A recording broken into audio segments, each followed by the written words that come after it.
Good evening. My name is Samantha Shokin. I am the manager of public programs here at the Museum of Jewish Heritage, a living memorial to the Holocaust.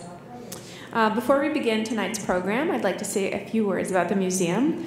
The Museum of Jewish Heritage is the leading New York institution dedicated to fighting anti-Semitism and bigotry, using our exhibitions, programming, and educational resources for schools. We are proud to have welcomed more than 2 million visitors to the museum, trained thousands of teachers, and educated hundreds of thousands of students. In engaging with history, people of all ages and backgrounds inherit our mission to never forget. If you're interested in receiving information about upcoming programs, exhibits, and special offers, please join our mailing list. A sign-up sheet is on the table to my left. I also invite you to become a member and join the museum's vibrant community. Membership brochures can also be found on the table. I'm delighted to present our speaker for tonight, Michael Morris, Curatorial Associate at the Museum of Jewish Heritage and visionary behind the new Rendering Witness exhibit. Michael studied political science, Holocaust history, and Jewish history at Stockton University and George Washington University. Before joining the staff of the museum in March 2017, he worked as the museum tour guide for the Jewish Historical Society of Greater Washington. In tonight's lecture, Michael will discuss how the featured artworks were discovered in the museum's collection and the insights that these fragile artifacts provide about individual experiences of the Holocaust. We will have time for questions after the lecture, so please hold them for the end. Following the program, the gallery will be open to visitors until 8:45 p.m. Before we begin, please take a moment to silence your mobile devices. Thank you. And now, please join me in welcoming Rendering Witness Curator Michael Morris.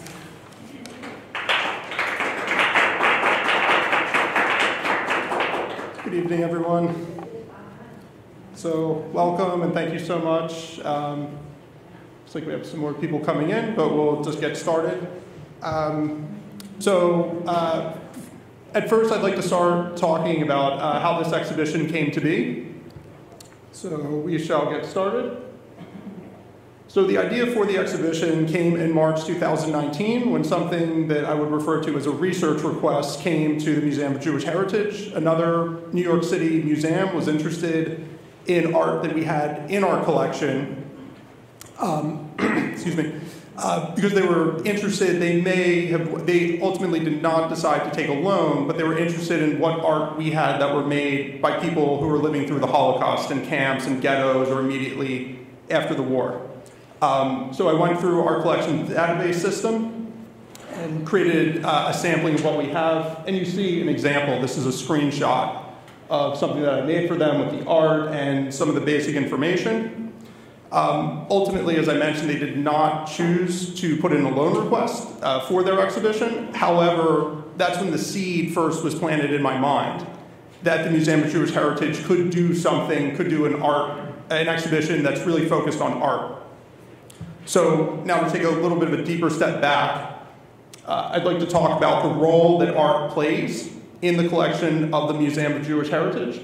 So all of the drawings and paintings that we have in the collection, they're cataloged, they're easy to find for the collections and exhibition staff, which I'm a member. And if you search drawings or artwork in the collection, you would find 380 of them. And the important thing is we have a very specific focus when it comes to art that we collect, that it had to have been made during the Holocaust by someone who was living through it. So someone in a camp, in a ghetto, in hiding, while they were a partisan, or immediately after the war. So now, I knew that we had art in the collection from day one when I started here in March 2017. And what you're seeing here is an installation photo of the old core exhibition. This is an area that was on, if you're familiar with the old core exhibition, this was on the second floor in an area called Deception, which focused on Terezin. And so you see here that this is probably the most art-intensive area that was in that core exhibition. But you see that we see in the middle here, in between the two paintings that are in the middle, that's a plan of Terezin, a map, a plat map. And then underneath, we see the banknotes, which of course were totally useless, but were distributed in the ghetto nonetheless.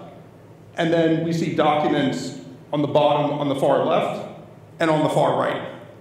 So I was used to seeing the art as a way to illustrate larger themes within the Holocaust and next to relevant artifacts. So now to move forward to speak directly about the process of making the exhibition. So what were some thoughts that I had going in? How would this exhibition look? So the first thing I thought about doing was to just do a continuation of what we had before, which was to put the art on display and then the relevant artifacts next to it. So this is, I'll speak about this piece of art and the artist who made this in a little later during the talk. But we see this is 8 Men in Coats with Stars by Peter Loewenstein. He was in the Terezin ghetto. And so we see here that the two individuals on my left, your right, we see 2 stars. And so the idea would be to put stars next to that. Another idea I had was to juxtapose the art. This is another, and I should say real quickly, if you see a red line underneath the artwork, that means it's in the exhibition. So any artwork you see there, I'm going to show you many pieces of art tonight, but if it has a red line, you'll find it in the gallery. So back to juxtaposition. So this was another idea, that is a piece of art that was made in the Lodz ghetto, and a photograph from Yad Vashem that features the Lodz ghetto. We're looking at the same thing. The bridge, the tram car, and of course, just many of you probably already know this, the ghetto was on either side of the street. The street was technically outside of the ghetto. So we'll talk about this piece of art in a little bit. But ultimately, somewhere along the line, I decided just to let the art stand on its own. And what we're looking at is, this is the back of the gallery. So it's essentially a U-shaped gallery. It's a small exhibition, about 21 pieces of art. And so we're at the back of the gallery here, and that's looking from the front of the gallery. So now that I spoke about how the idea, where the exhibition came from, and some of the process of coming to the general idea, I'd like to contextualize art during the Holocaust with an artist who is not in this exhibition, but is very significant for our talk tonight, I'd say. So Bedřich Frita was born in 1906. He was an artist, he was an illustrator. He was from Czechoslovakia. And in very late 1941, he is deported to the Terezin ghetto. He was assigned to work because of his artistic training in the technical department. So the technical department made drawings like you see on my right and your left. So they made art that would ultimately be reported to the Germans. And it was propaganda. It was designed to show efficiency, it was designed to show productivity. It was obviously a complete myth. It was the image that the Germans wanted for this former garrison town outside of Prague. He also made clandestine art, secret art, and you see that on the right. So we see the difference here of the two. This one very clearly, it's bright, it looks very neat. On the other one, it looks the total opposite. It's very gloomy, it's dark. So Frita, as well as many other artists in the technical department, made this clandestine art. Bedřich Frita, he successfully smuggled some of it out. However, unfortunately, he was caught. He was then tortured and deported to Auschwitz, where he eventually was murdered. And so I wanted to start, I thought this was an important story to tell, just to contextualize the power of art and the dangers of making this art. So with that, I'd like to now dive into the exhibition, and we'll start with the first image you see, the first piece of art, and the image that's enlarged in the exhibition.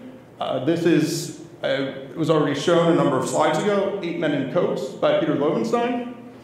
So in collections and exhibitions phraseology, there's a phrase we use, iconic image. And so if you were to boil down an exhibition into one image or one object, what would it be? And I'd say that when making this exhibition, this was one of about 6 pieces of art that I knew just had to be included no matter what. I didn't have the full concept. in my head, but I knew it had to be in there no matter what. And the reasons I was so drawn to it are for a number of reasons. Number one, Loewenstein was, like Fritze, was in the technical department. So we also have art from him, and we'll get into his story and how the art survived in a little bit. But so we know that he made propaganda art, but we also know he made clandestine art. So this is an example. So I knew the iconic image had to be a piece of clandestine art. Number two, I was really drawn to just the questions about this. Presumably it's at night. Presumably it's outside. Also, we have no record of who these people are. If this scene actually happened, or if it was something he just decided to make. And also, are they coming together for a meeting? Are they just passing by one another? So I don't have any answers to these questions, and we don't have any evidence to answer. However, these are just some of the reasons why I was so drawn to it. I also thought that it was very emotionally heavy and really conveyed a lot of weight and gravity from the Holocaust without showing anything overly graphic or violent. So that's the reason why this piece of art was selected as the iconic image. So Peter Loewenstein was born in 1919, so he was a young man at the time of his deportation. But there are 3 different artists in the exhibition who were born in 1900 or earlier and had artistic training and had legitimate artistic careers before the Holocaust. And so I'd like to speak, we'll cover all 3, but I'd like to speak about 2 of them now. So the first one is Vincent Browner, and he did not actually, as far as I know, he did not make this image, but what you're seeing is a copy of Young Yiddish, a journal. Young Yiddish was an avant-garde art group that formed in Lodz, Poland in 1918 and lasted until approximately 1921. So this was made, and the man who was, one man who was in this group, his artist name was Vincent Browner. So Browner he studied painting in Krakow, in Warsaw, and Berlin. And as I mentioned, he was a member of Young Yiddish. And so he, being a native of Lodz at the time of the Holocaust, after Poland is invaded, he ends up in the Lodz ghetto.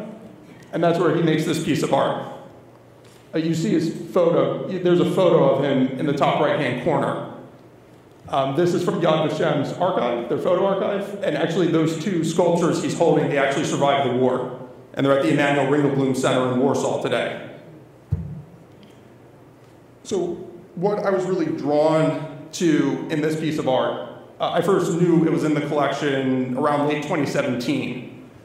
I was really drawn to the different juxtapositions. So as we see, and you see, I showed you this a little bit ago, but you see the open road, which I mentioned was outside of the ghetto. And you see the bridge, which was designed to connect the 2 sides of the ghetto. And so you see the open road, and it looks very open and swimmingly. It looks like the tram could just go right through. And then we see the piece of art. Look at the top, at the highest point of the bridge. It almost looks like the Jews traveling over just smeared together. Their heads are heavy, their shoulders are heavy. So just that juxtaposition. Also, if we look back in between the tram and the soldier, we see perhaps a young person or someone of small stature. They're pulling a cart, and again, it doesn't look very intensive.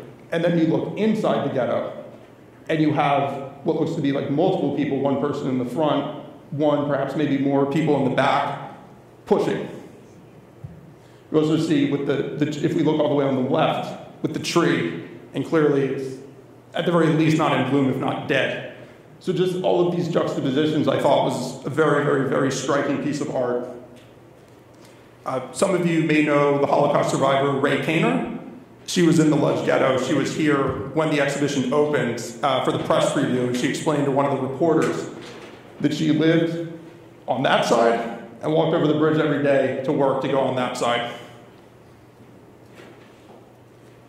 So, also, and in the context of this exhibition, you'll see this after this talk when we go into the galleries, it is surrounded by other drawings at the very beginning that focus on ghetto topographies.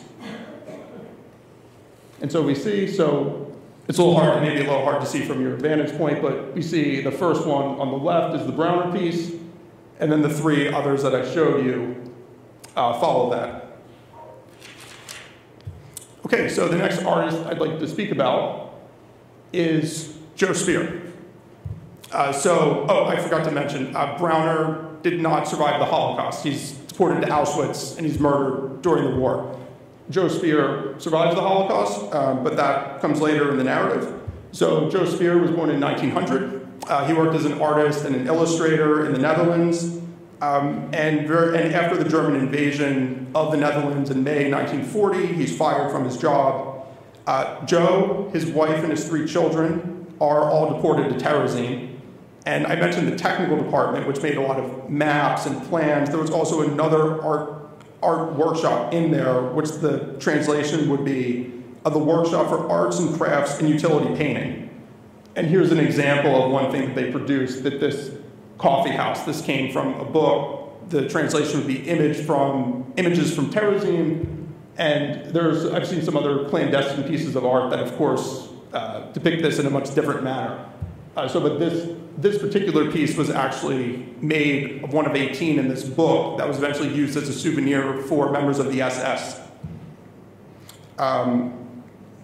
So the piece by Joe that we have in the exhibition, or actually we have two, but one of them is this one, this courtyard. And so when I first came across this and decided I wanted it to be in the exhibition because aesthetically I thought it fit the flow of ghetto topographies, and also it was next to the Browner one, which is very colorful.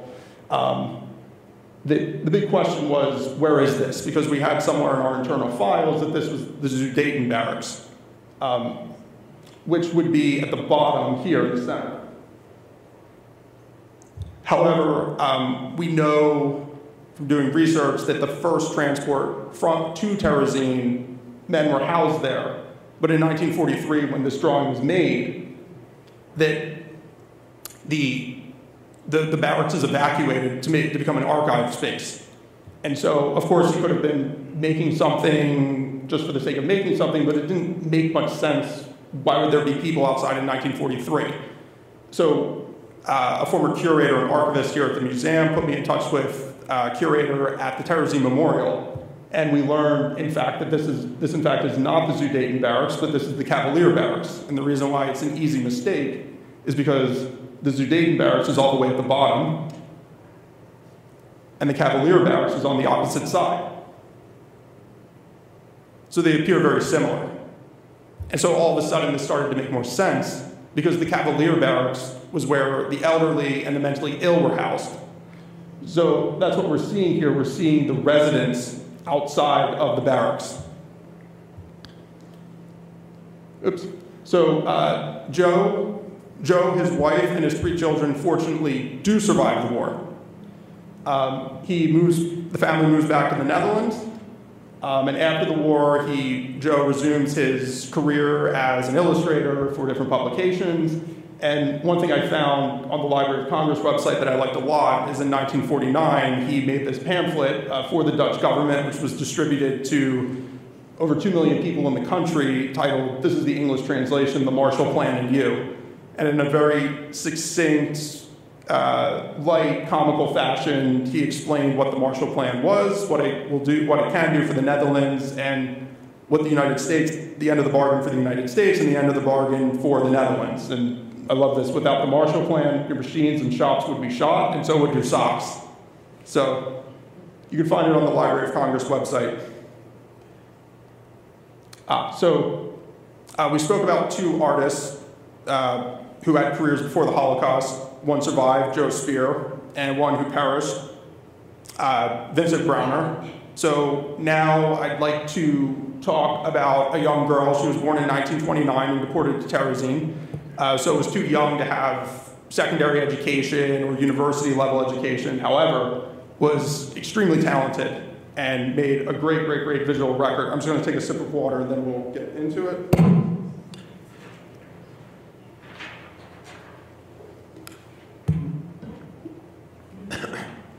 So her name is Helga White. As I mentioned, she was born in 1929, and in 1941, when after she was expelled from her school because she was Jewish, in 1941, or that happened in 39, but in 41, the family, it was three, mom, dad, and Helga, they were deported to Terezin. And Helga always had an interest in the arts and humanities and culture, and her parents were very supportive of this. And she actually, in the limited amount that she was able to bring with her to Terezin from her home, she brought art supplies. And so this is the first drawing that she made, these two children with a snowman. And she was living in a separate space than her father and was successfully able to get this to her father, not directly. It was smuggled to him, and he wrote back, he responds in writing, "Draw what you see." And with this art supplies, mostly this art supplies that she brought, she produced approximately 100 drawings in Terezin, depicting Terezin. And a number of years later, there's a publication which features most of them, which is titled What Her Father Wrote, Draw What You See. She wrote, there was commentary next to every single one of the drawings, and she said, it was written next to this drawing that this was the final, she felt like this was the final drawing she made as a child, that it was essentially a loss of innocence. And so now we're going to go to the next slide, and also take note of the stylistic change between the drawings. So we see this one looks very childlike and very light, made in the ghetto. These were also made in the ghetto, but just a much more serious content, and just the way they're drawn, we can see a big difference. So Helga made most of her drawings in her barracks, L410, which the interior is depicted here. And she was situated in the middle bunk, and she said that her bunk was very close to a window. So this gave her an eye into what was going on in Terezin. So we see, as I mentioned, the interior of the barracks, and then on the right we see transport leaving. I find this one very interesting because the subject of the drawing is the deportation. However, the people who are being deported aesthetically just play a very small role. That we see the Czech collaborator right behind them, but the majority of the drawing is devoted to the people who came to say goodbye, who are being held back by the ghetto Wache, or the Jewish police officers who were in the ghetto. She also, in June 1944, there was also a very infamous case in Terezin, the Red Cross visit. She depicted that as well.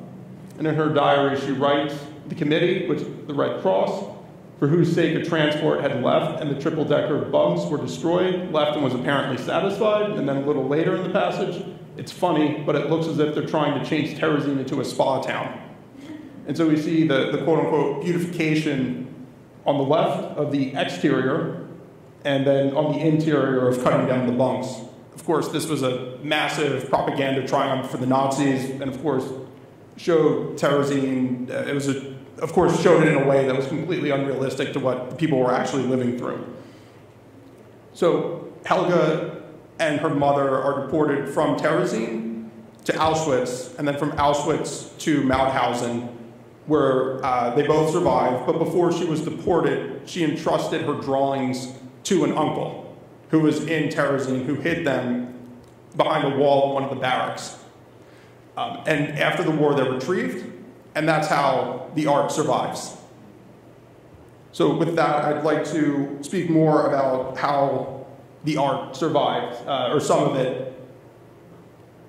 So here is Peter Loewenstein. There's a picture of him. We don't know the exact date, but it's certainly before he was deported to Terezin. And so we have, these are 6 pieces that he did that are in the collection of the museum. And so, as I mentioned, Peter Loewenstein, he was a member of the technical department. And on the top, we see what is very clearly propaganda art, the commissioned art, and on the bottom, at least the first 2, very clearly clandestine art. The third one, can't say for sure. However, so Peter Loewenstein, when he learned that he was being deported in 1944, put about 70 drawings into a portfolio, and he gave it to his mother, and he was deported to Auschwitz, where he was eventually murdered. Shortly thereafter, his mother learned that she would be deported. And so she gave the portfolio to someone else. The only member of the family who survived was the sister, Gerda. And she was able to retrieve the art after the war. And so what happens is, after the war, she immigrates to the United States, and she lives in the New York metropolitan area. And in 1989, she donated over 50 of the drawings to the museum. And so 4 of them are in the show, in the exhibition. Loewenstein is the best represented artist in the show, or he has the highest number of artworks in the exhibition. So, and with that, I'd like to get to a couple more stories about the art survival, because I think that's very important. And so these 3 are actually, they were made on photographic paper. They're all the same size. And so, again, these 2 men, much like the iconic image, we don't know who they are. However, so Johan Iyslah is the man who made these. He was a native of Czechoslovakia, and he studied art in Linz, Austria. And so when he learned that he was also a member of the technical department, when he learned he was being deported, he gave everything he had in Terezin. He made a will to his girlfriend Eva, and that's what you see with the writing is. So we actually have the will. And this was something I discovered late in making this exhibition. But I knew when I saw it, I just had to get it in. So Iyslah, unfortunately, is murdered during the Holocaust. He's deported from Terezin to Flossenburg, where he's murdered. However, Eva survives and stayed in Czechoslovakia, in Prague. And the museum later gets in contact with her decades later, and another survivor who's in the New York metropolitan area, who has been involved with the Museum of Jewish Heritage, Fred Turner, he helped facilitate this donation. And just to round out the portraits,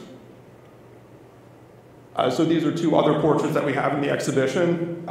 They're different sizes in the slideshow because the one on your right is significantly larger than the one on the left. So the woman who's depicted in these is a woman by the name of Susan Weiss. Eventually it changed to Susan Welber. She's the one who donated them to the museum. So Susan was a native of the very eastern part of Czechoslovakia and was eventually deported to Somerda slave labor camp, which was a subcamp of Buchenwald.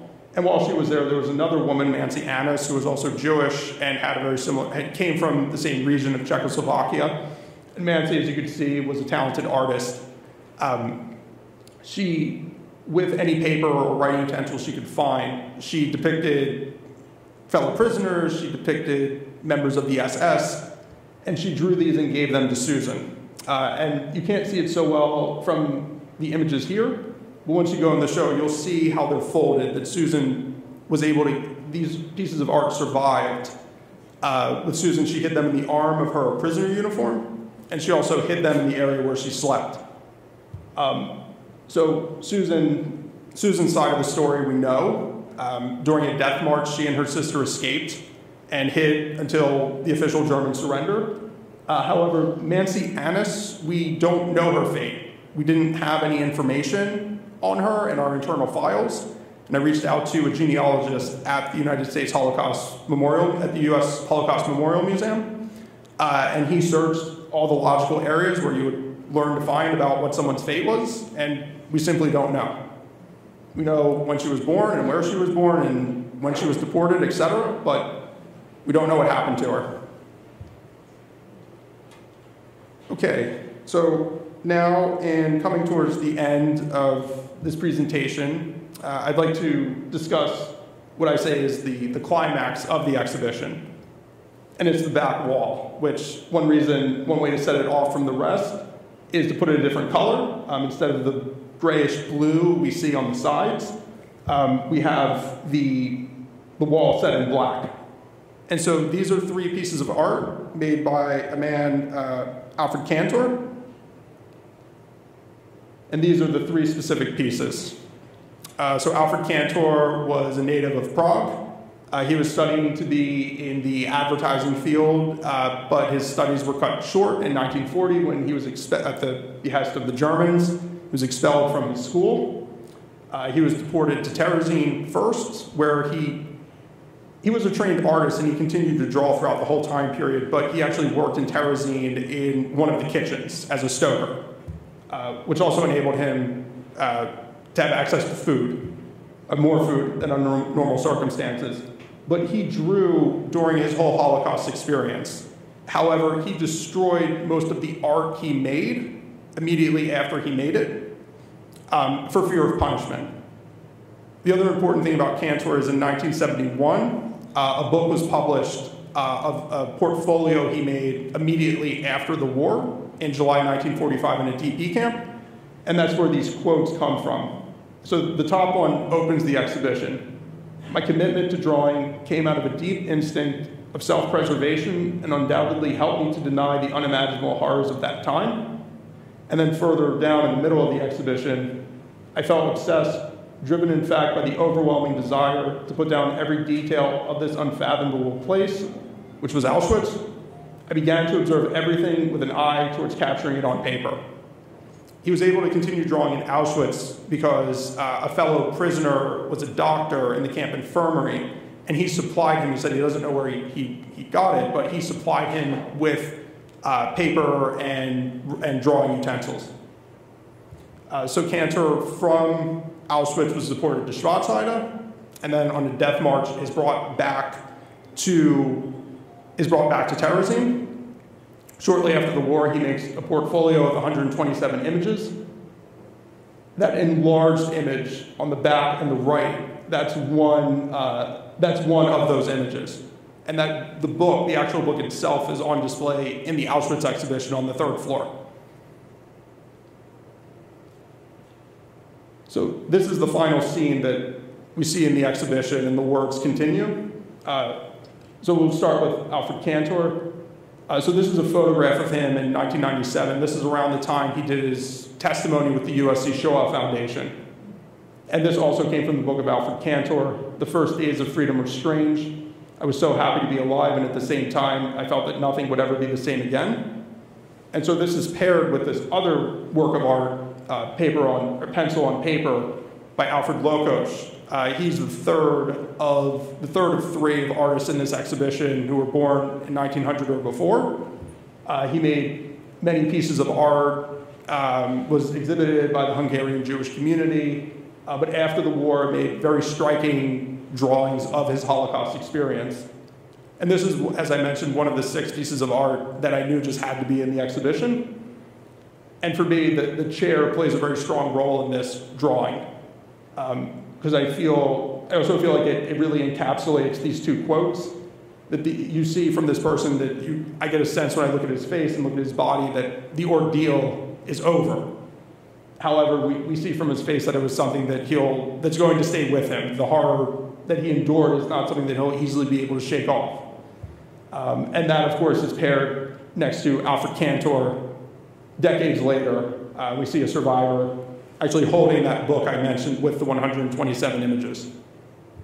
And so for my final slide, I have the outlier of the exhibition. So those 2 pieces of art are after the enlarged image. And so we have ghetto topographies, those 4 ghetto living spaces. At the end of the wall, deportation. Alfred Cantor covers Auschwitz. And then we have liberation. I'd say that's the first part of the exhibition. And so Marvin Holley is an outlier because he was not a victim of the Holocaust. He was a soldier in the U.S. Army in the 104th Infantry. And he as well, like many of these individuals, had artistic training. And when the 104th Infantry came to Nordhausen concentration camp, they found thousands of corpses, not many survivors. And what he's depicting here, we see German civilians who the U.S. Army brought in who are living near the camp, brought in to clean up. And on the left, they're covering the bodies, they're covering the corpses. And on the right, we see them digging ditches. And we know that Holley was so just taken aback of what he saw that he felt like he made these on site at Nordhausen concentration camp very shortly after he arrived.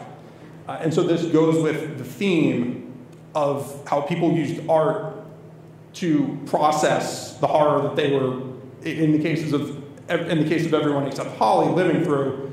or even with Holly, someone who was not Jewish and a US soldier, or something that he saw.